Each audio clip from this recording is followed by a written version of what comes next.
all the latest with BBC News. Exploring the media revolution. Everyone's entitled to an opinion. What they're not entitled to do is invent facts. Get the background on the biggest stories. It's not so much that there's a risk you're being played, it's just that you have to go into it with your eyes open. The battle for influence and attention.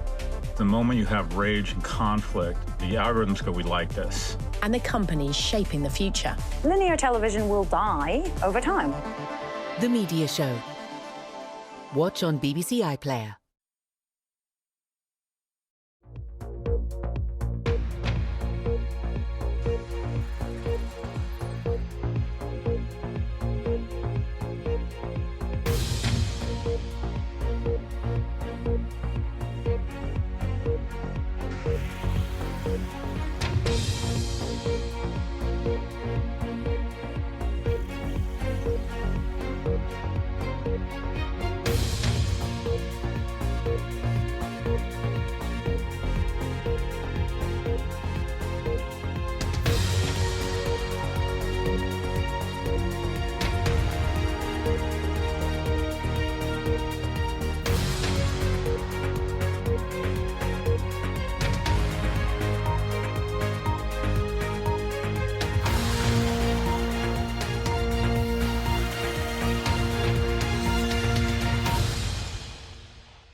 Live from Washington, this is BBC News.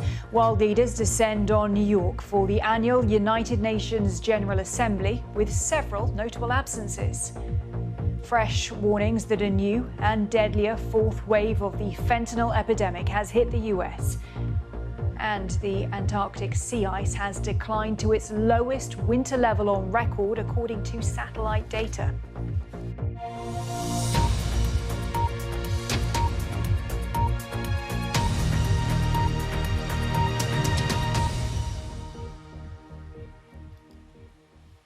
I'm Helena, Humphrey. It's good to have you with us.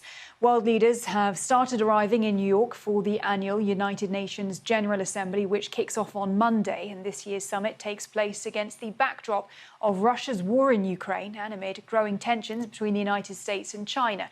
Despite that, leaders of 4 of the 5 countries that hold permanent seats on the UN Security Council are expected to skip the event, including Russian President Vladimir Putin and China's President Xi, who also missed a recent gathering of the G20 in India, as well as 2 surprising no-shows: UK Prime Minister Rishi Sunak and French President Emmanuel Macron, who cited scheduling conflicts for missing this week's summit. Now, in spite of those notable absences, the UN says that it wants to get global leaders back on track with targets like ending extreme